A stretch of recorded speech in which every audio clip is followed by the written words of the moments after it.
2 million Kenyans who are registered with the Social Health Authority, what we call SHA, representing a remarkable 175% increase in membership compared to the 8 million previously enrolled under the defunct National Hospital Insurance Fund, NHIF.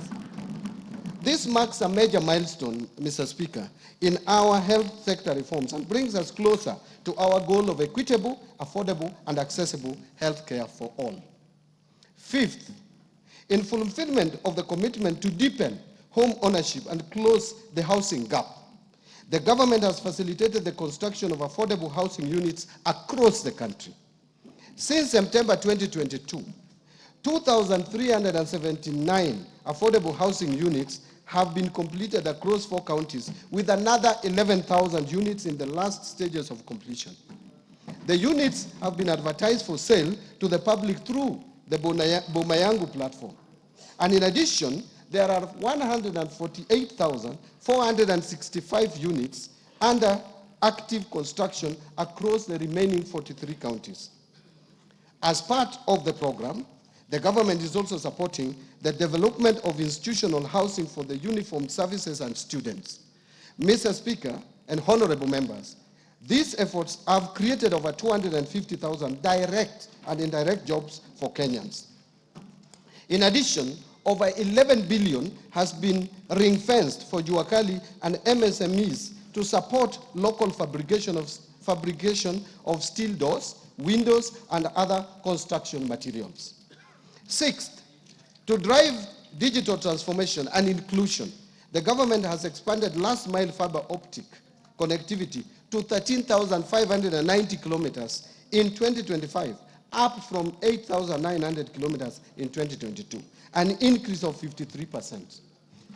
Two, established 285 digital hubs across the country, and also increased the number of digitized government services from 350 in 2022 to 20,985 in 2025 through integration with the e-citizen and mobile platforms, ensuring seamless access for all Kenyans.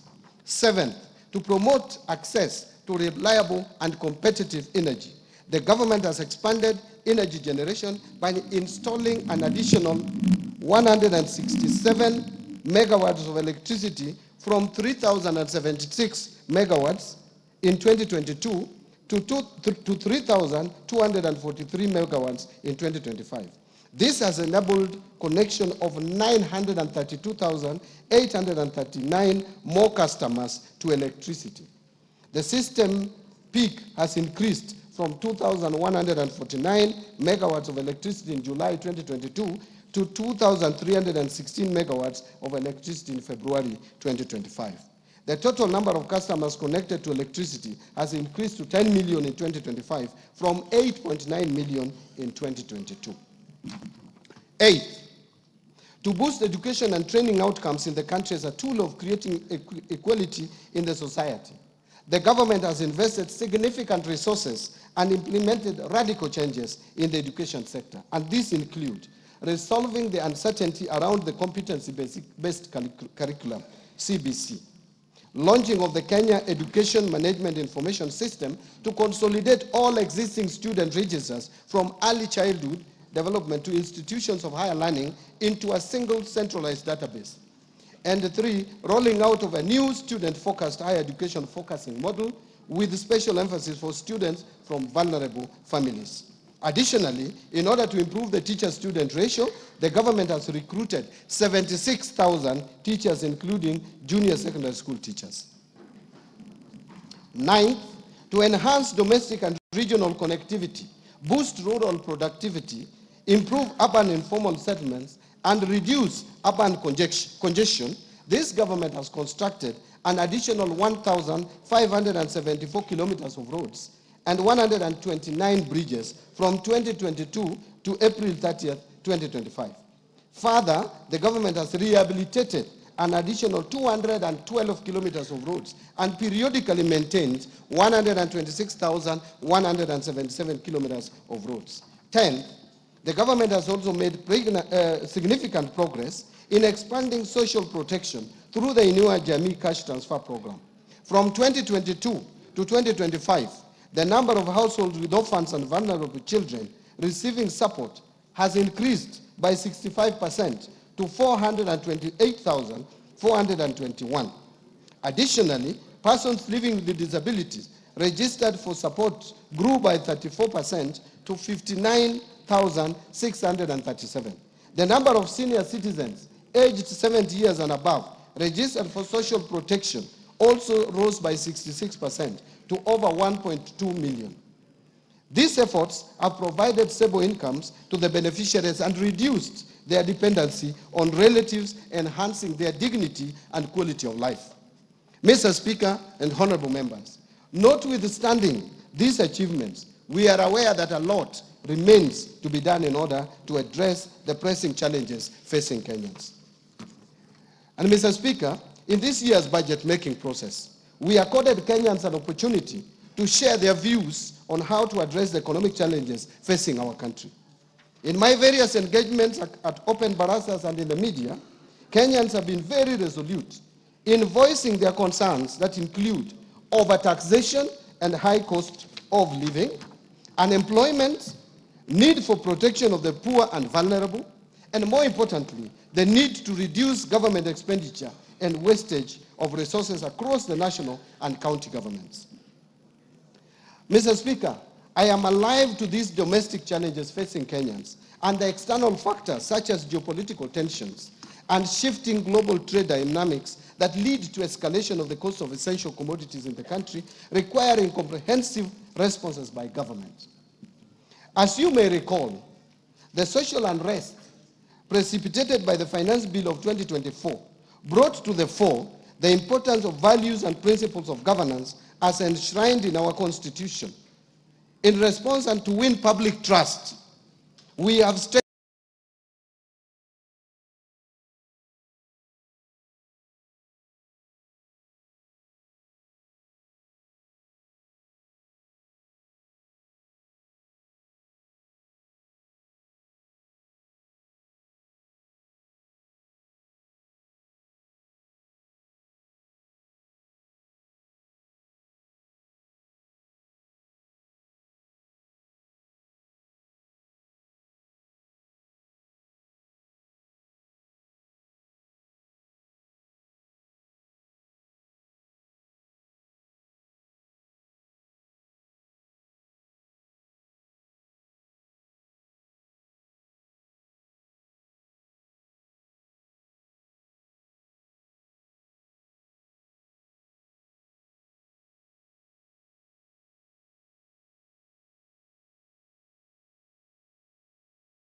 we adopted the zero-based budgeting, where every budget item has to be justified at the beginning of every financial year. This process was used in the preparation of the financial year 2025-2026. This process was used in the preparation of the financial year 2025-2026 budget, which is the first time it is used, and which budget I submitted to this House on the 30th of April 2025. Second, in response to concerns on unrealistic revenue projections, we have reduced revenue projection to be in line with the trends. Therefore, Mr. Speaker, revenue projections in the financial year 2025-26 budget and over the medium term are consistent with the growth of the economy. Fifth, Mr. Speaker, in order to improve governance in the public procurement process, I launched the e-procurement system on April 7, 2025. And beginning of 1st July 2025, all procurement by ministries, departments, and agencies will be done through the e-procurement system without any exception. This will reduce the opaqueness and save government resources, estimated at 10% of procurable budgets. Sixth, we have taken deliberate efforts to enhance transparency and promote inclusive policy making and deepen public understanding of government economic priorities. We have not only intensified media engagement through the TV stations and radios, but have also engaged the public in open places like Jivanji Garden, Bunge la Mwananchi, and Mombasa County, where we held a meeting at Swahili Port Amphitheater. Similar engagements have also taken place in other locations in Nairobi, Mombasa, Eldoret, and Nyeri, thereby providing valuable insights and lessons which have been taken into consideration while preparing this budget. Seventh, Mr. Speaker, in order to create additional jobs for the youth, the government has begun rolling out Climate Works, a nationwide program that will engage over 110,000 youth across all 47 counties. The program started last year in Nairobi's informal settlements and has been a great success.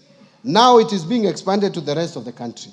Climate Works is designed as a social support program that gives young people paid work to improve their communities. The youth will help build roads, plant trees, and clean up the environment in their neighborhoods. Thus, through this climate work, the government is not only providing a paycheck to help young people meet their immediate needs, but also offering financial support to help them develop themselves and their families. Indeed, the program enables them to save money and prepare for their next steps, including starting businesses, continuing their education, or finding long-term jobs. I encourage all our youth to register ahead of the registration deadline. Today, Mr. Speaker, having heard Kenyans loud and clear, we have accommodated their diverse concerns in the financial year 2025-2026 budget. And in this regard, this budget provides highlights of the measures the government has taken to stimulate economic recovery, strengthen macroeconomic stability, and enhance resilience of our economy. Mr. Speaker, achieving these strategic objectives will require that we pull in the same direction. It is in this context that His Excellency the President has urged us to put our differences aside, build bridges, and focus on implementation of strategic interventions for a better Kenya. Mr. Speaker, in this respect, the theme for this year's budget is stimulating sustainable economic recovery for improved livelihoods, job creation, and business and industrial prosperity in line with better. That is bottom-up economic transformation agenda. That is the theme. Mr. Speaker, as we move forward in the implementation of the government's agenda, we are also conscious of the fiscal constraints that demand our collective attention and thoughtful action. One, rising demands for increased public spending, which could lead to either higher debt or the need to raise taxes, both of which require careful consideration and balanced decision-making given current public concerns. Two, we face constraints on account of public debt accumulation. Progressively, our debt-carrying capacity has narrowed. This calls for prudence and discipline on how we manage and take on new debt. And finally, we face the challenges of mobilizing higher tax revenues as we must balance the need for increased revenues with the need to keep the cost of doing business low to stimulate economic growth. Mr. Speaker, honorable members, these constraints are interlinked, and addressing them effectively requires strategic planning, fiscal discipline, and a commitment to long-term sustainability. In this regard, this budget will continue to implement a fiscal consolidation plan designed towards slowing down the growth of public debt while protecting service delivery to our citizens. Given the limited resources we have made tough choices by curtailing funding to lower priority areas. This has allowed us to redirect our scarce resources towards the better core pillars and enablers, accelerating outcomes for citizens while maintaining pro-poor spending in health, education, and vulnerable groups. Mr. Speaker, the rest of my statement will present the economic context around which this budget is prepared, policy priorities and structural reforms under better, the proposed resource allocations as well as revenue-raising measures that the government will implement in the financial year 2025-2026 budget. And therefore, let me start with economic policy context. And I will first speak to the global context. Mr. Speaker, 2025-2026 budget has been prepared in the context of heightened uncertainty due to recent tariff wars and the intensification of geopolitical tensions, which continue to pose significant risks to global economies. In this regard and respect, global economic growth is expected to slow from 3.3% in 2024 to 2.8% in 2025, and finally to 3% in 2026. Now, let me come to the domestic economy. Mr. Speaker and honorable members, on the domestic front, the economy has remained resilient, as I stated earlier, recording an average growth rate of 5.2% for the years 2023 and 2024. This performance is higher than the global average of 3.3% and also higher than the sub-Saharan African region average of 3.8 over the same period. This strong growth reflects the impact of sound and deliberate policies, as well as the resilience of our well-diversified economy. These factors have enabled us to withstand significant domestic and external shocks while maintaining a steady path of progress. In 2024, the economy grew by 4.7%, supported by positive growth in all sectors except construction and mining. This growth was lower compared to 5.7% in 2023, mainly due to adverse effects of floods in the second quarter and the anti-finance bill protests in the third quarter of 2024 that disrupted economic activities. In fact, our economy closed down for about 3 months. Mr. Speaker, the government's policy interventions have strengthened the macroeconomic indicators as reflected in the following achievements. Number one, inflation rate has declined to 3.8% in May 2025 from a peak of 9.6% in October 2022. The prices of essential food items, including sugar, milk, maize flour, wheat flour, bread, and rice, among others, have eased. For example, the price of 2 kilograms of sifted maize flour has declined to 156.9 shillings in May 2025 from Kenya shillings 177.7 in October 2022. Similarly, cost of energy and power has also come down over the same period. Second, in response to the decline in inflation, the Central Bank of Kenya has gradually eased monetary policy, lowering the central bank rate from 13% in August 2024 to 9.75% in June 2025. With the easing of monetary policy stance, interest rates have been declining. For example, the 91-day treasury bills rates have declined from an average of 15.9% in May 2024 to 8.3% by May 2025. In addition, the average commercial bank lending rates that peaked at 17.2% in November 2024 have since declined to 15.7% in April 2025 and are expected to decline further. This decline has not only reduced the cost on government debt, but is also expected to stimulate lending by banks to the private sector and support economic activity. And third, foreign exchange market has remained stable, supported by a narrowing in the current account deficit and improved investor sentiment and confidence in our economy. The current account deficit narrowed to an all-time low at 1.3% of GDP in 2024 from 2.5% of GDP in 2023, supported by export of goods, resilient tourism, and remittance inflows, and a contraction in food imports.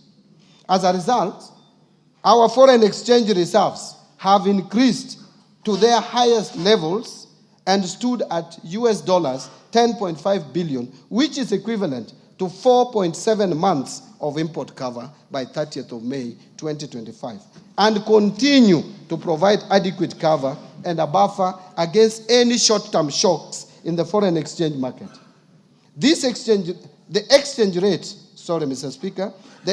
rate against the US dollar has also appreciated from 159.7 to the dollar in January 2024 to stabilize at Kenya shillings 129.3 shillings to the dollar by 30th of May 2025. Mr. Speaker, the economy is expected to sustain growth momentum in 2025 and 2026, with the growth projected at 5.3% per year. And Mr. Speaker, this growth outlook is premised on a stable macroeconomic environment over the medium term. To foster macroeconomic stability, the government will continue to uphold prudent monetary and fiscal policies, ensuring that our actions remain aligned with the evolving needs of the economy and of the Kenyan people. As part of the process, the government will work to ensure that inflation remains within the targeted range, maintain a competitive exchange rate to the dollar, and deliver stable interest rates. Fiscal policy stance over the medium term will continue to support the government's priority programs under Better through a growth-oriented fiscal consolidation path. And as such, the fiscal deficit is projected to decline from 5.3% of GDP in the financial year 2023-24 to 2.7% of GDP in the financial year 2028-2029. Mr. Speaker, Kenya's economic outlook faces both external and domestic risks.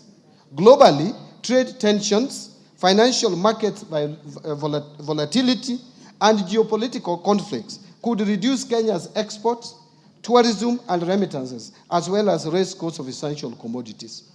In the domestic scene, extreme weather may impact agriculture, infrastructure, and food security. The government is monitoring these risks closely and will take necessary action and measures to safeguard macroeconomic stability. Mr. Speaker and honorable members, let me now expound on the policy, priorities, and structural reforms that the government is implementing to sustain economic growth and improve livelihood of Kenyans. The priorities are under the bottom-up economic transformation agenda. Mr. Speaker, as I have already affirmed earlier in my statement, government's initiatives under Better over the last 2.5 years have resulted in significant successes, notwithstanding a challenging domestic and external landscape. Over the medium term, the government will consolidate the gains already realized to stimulate sustainable economic recovery for improved livelihoods. Towards this end, the government will continue to implement policies, programs, projects, and the interventions geared towards 1, bringing further down the cost of living, 2, ensuring food security, 3, creating jobs, 4, expanding the tax base, 5, improving foreign exchange balances, and finally, fostering inclusive growth. Priority will be given to attracting strategic investment across Better's 5 core pillars and their enablers, using a value chain approach to enhance production and add value and improve market access. This will be supported by a whole-of-government approach to service delivery. Mr. Speaker, the government will also implement the following interventions to support and accelerate economic recovery. First, continue to uphold macroeconomic stability and strengthen security to ensure a safe and supportive business environment. Second, accelerate the development of key infrastructure, including roads, railway, energy, and water systems to lower the cost of doing business and ease the movement of the people and goods. Third, boost investment in key economic sectors to drive broad-based, sustainable growth by advancing agricultural transformation, strengthening manufacturing, promoting environmental conservation and climate change mitigation, revitalizing tourism, and ensuring sustainable land use and management. Fourth, strengthen human capital development by increasing investment in health, education, and targeted social safety nets for vulnerable populations to achieve both social and economic outcomes. Fifth, promote empowerment of youth, women, and persons living with disability through government-funded programs complemented by strategic partnerships with private sector organizations. Sixth, facilitate fiscal decentralization by allocating shareable revenues to county governments to bolster institutional capacity and improve service delivery. And finally and lastly, undertake policy, legal, and institutional reforms to improve efficiency and effectiveness in public service delivery. I want to now turn to a presentation on building resilience against climate change. Here, Mr. Speaker and honorable members, climate change, we all know, is now a global crisis. And Kenya remains vulnerable to the impacts of climate change, which pose both economic and fiscal risks. In response, the government is taking proactive steps to align with the global transition towards a low-carbon, climate-resilient future. To address the challenges and opportunities in climate finance and investment, the government has developed a number of frameworks, including Climate Finance Mobilization Strategy, National Policy Framework on Green Fiscal Incentives, Carbon Market Framework, as well as the National Green Taxonomy.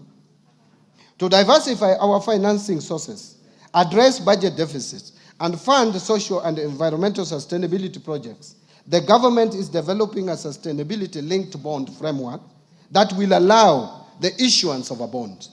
We reaffirm our dedication to protecting our environment, safeguarding livelihoods, and building a climate-resilient Kenya for current and future generations.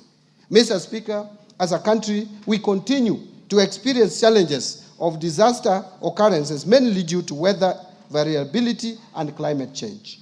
These pose significant fiscal disruptions, while at the same time affecting lives and livelihoods of millions of Kenyans.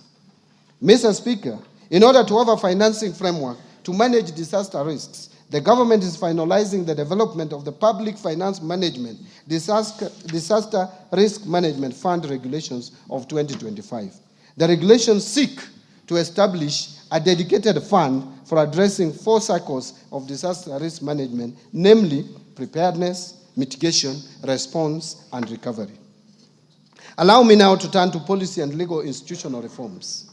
Mr. Speaker, recognizing that sustainable economic recovery depends on the timely implementation of effective policy, legal, and institutional reforms, the government is implementing the following interventions to enhance the business environment, improve efficiency in public service delivery, and bolster accountability and transparency in the management of public finances. Number 1, public procurement reforms.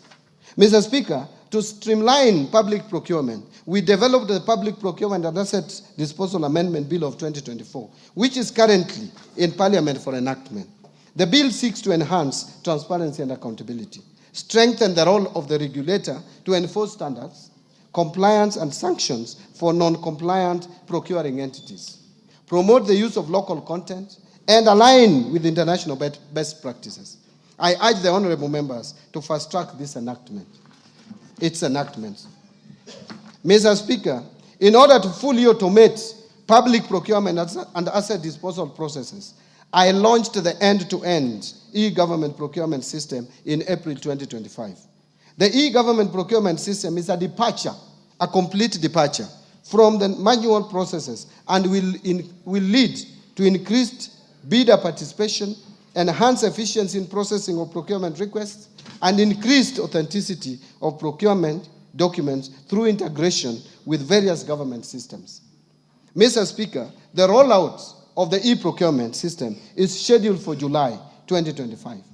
In order to ensure effective use of this system, the National Treasury rolled out the training of end users from procuring entities in both the national and county governments on the e-government procurement system phase 1 modules that cover procurement planning to contract management.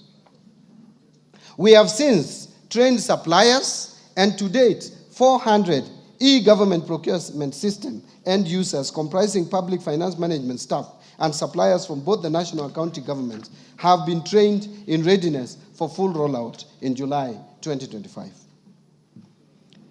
Next, I want to speak to restraining growth of public sector wage bill, which has been of serious concern. Mr. Speaker, the government continues to implement measures aimed at reducing the ratio of the government wage bill as a share of tax revenue, with a view to free much-needed resources for priority social and development spending. The government will implement the following initiatives to control the wage bill. First, the government will fully implement the unified human resource management system across all public sector entities by July 2025. This initiative is part of broader efforts to enhance public sector efficiency, improve management of wage bill, and ensure the effective utilization of public funds. Second, the Salaries and Remuneration Commission continues to sustainably reduce the number of allowances in public service through a phased approach aimed at streamlining allowances to improve transparency, accountability, equity, and fairness, thereby ensuring total public compensation bill is affordable and fiscally sustainable. To this end, the Salaries and Remuneration Commission will progressively review allowances and benefits in the future collective bargaining agreements, aligning them to the allowances policy guidelines for the public service. Allow me now to turn to state corporations reforms. Mr. Speaker and honorable members, state corporations are a major source of fiscal risks to public finances due to management and operational inefficiencies. An assessment conducted by the National Treasury to determine viability of state corporations identified critical gaps and vulnerabilities. Mr. Speaker, to address the vulnerabilities, the Cabinet in January 2025 approved reforms to streamline state corporations and enhance governance and accountability of the corporations. The reforms target to address operational and financial inefficiencies, enhance service delivery, and reduce over-reliance on exchequer support by state corporations. The approved reforms include the following. First, merger of 42 state corporations into 20 entities to improve operational efficiency and eliminate redundancy, as some have duplicating and or overlapping mandates. Second, dissolution of 25 state corporations and their functions transferred back to their parent ministries or other state corporations. Third, restructuring 6 state corporations to align their mandates for improved performances. Fourth, declassification of 4 public funds currently categorized as state corporations and transferring their functions back to the relevant ministries. And fifth, declassification of 13 professional bodies currently categorized as state corporations to private entities with no exchequer budget. Mr. Speaker,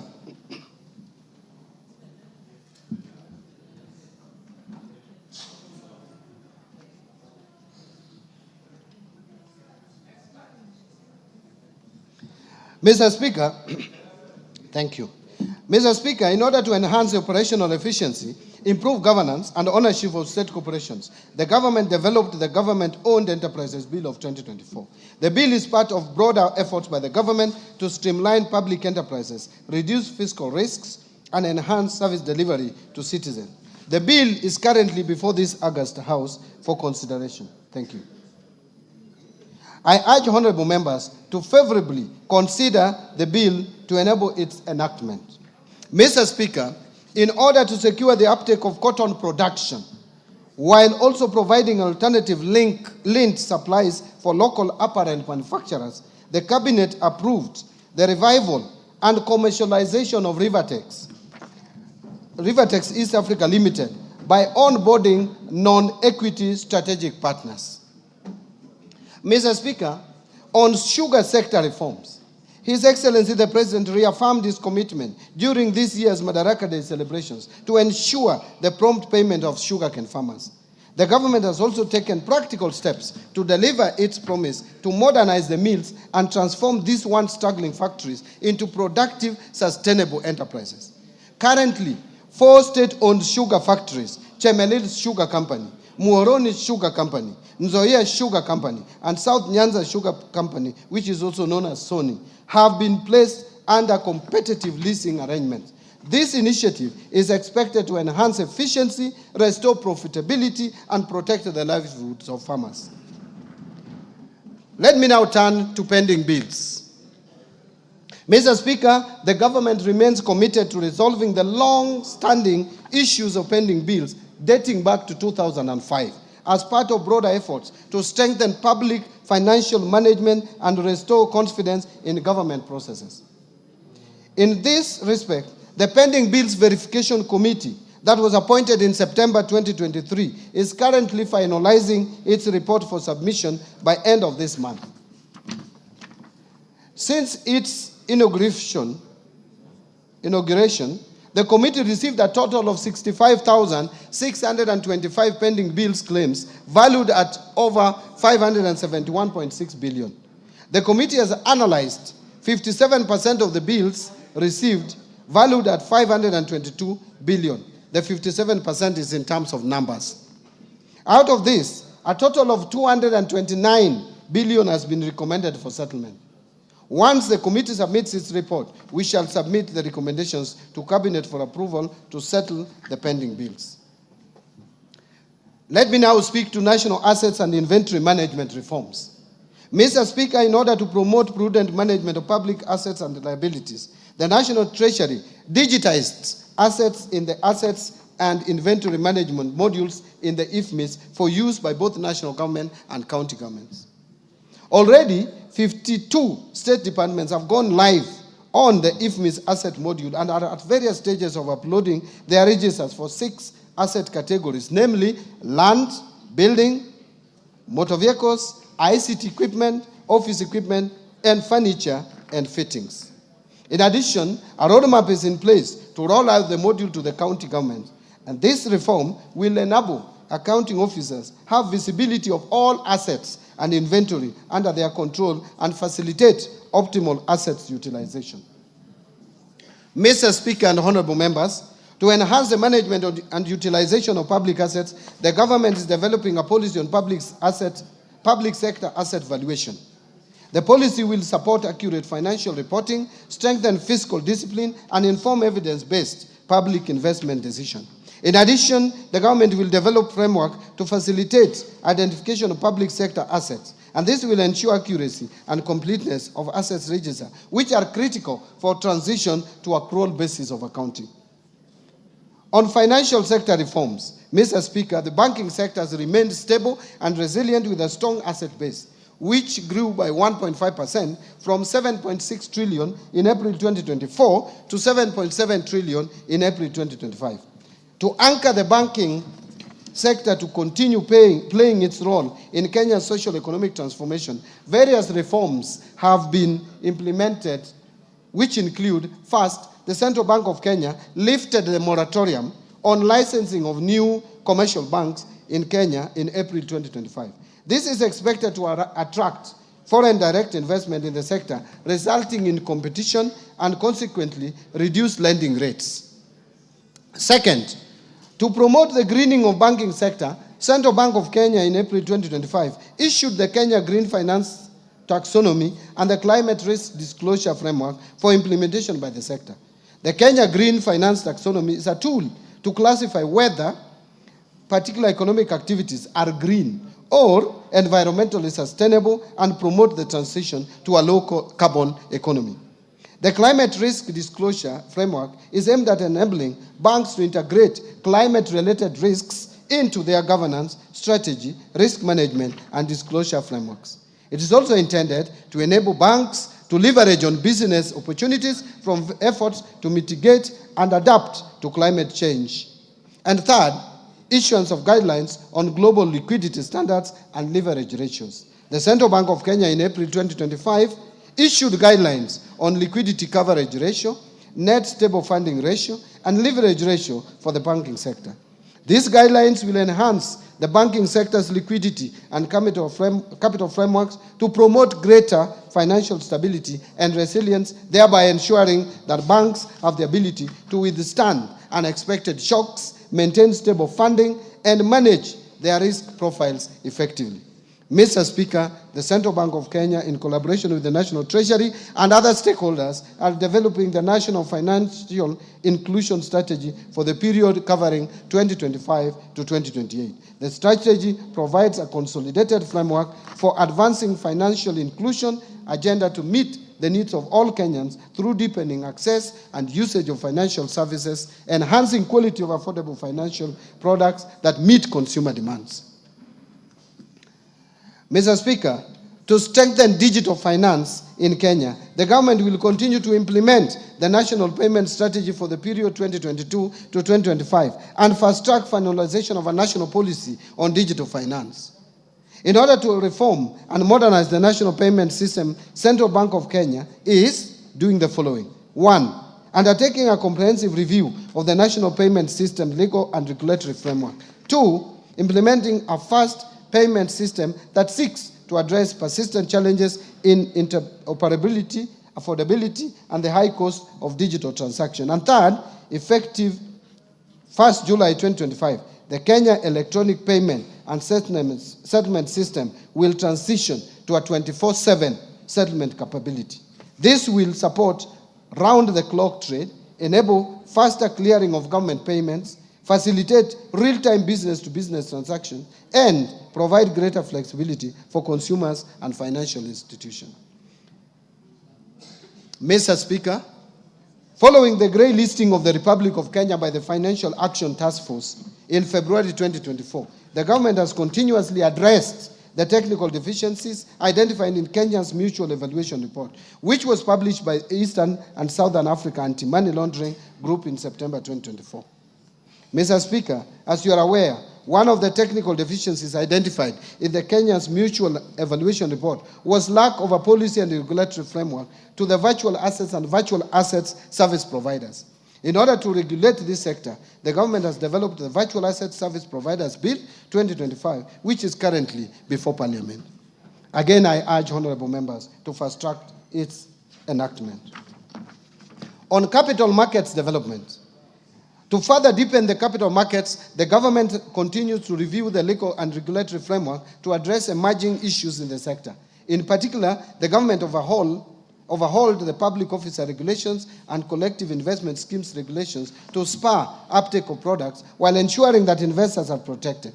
The government has also approved new regulatory frameworks to support credit ratings and alternative investment funds, which have attracted a lot of interest from investors. Further, the government is in the process of reviewing the regulatory framework for licensing, margin trading, conduct of business for market intermediaries and mergers, acquisitions, and takeovers.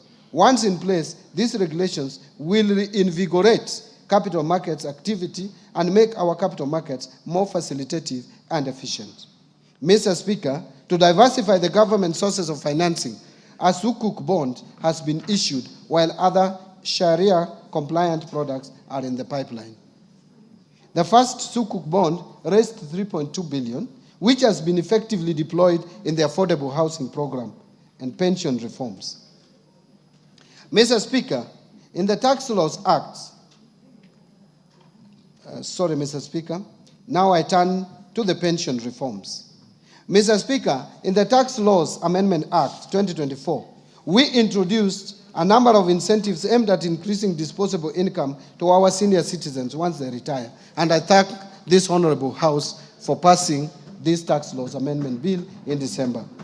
We, among others, increased tax deductible amount, removed tax on all retirement benefits, and introduced tax exemption on pension savings towards post-retirement medical schemes. Mr. Speaker, despite the reforms introduced in this sector, benefit adequacy remains a persistent challenge. Many retirees still find their pensions insufficient to meet their basic needs. And Mr. Speaker, the retirement benefits system predominantly covers the working population in the public and private sector to the exclusion of the unemployed population, who are majority in the informal sector. To address this, the National Treasury, in collaboration with key stakeholders, is implementing the National Retirement Benefits Policy. This policy outlines a clear, forward-looking strategy to address long-standing structural challenges, such as fragmented legal frameworks, exclusion of informal sector workers, limited medical cover for the elderly, weak portability mechanisms, and inadequate dispute resolution structures. Mr. Speaker, the government remains committed to fulfilling its obligations to retired public servants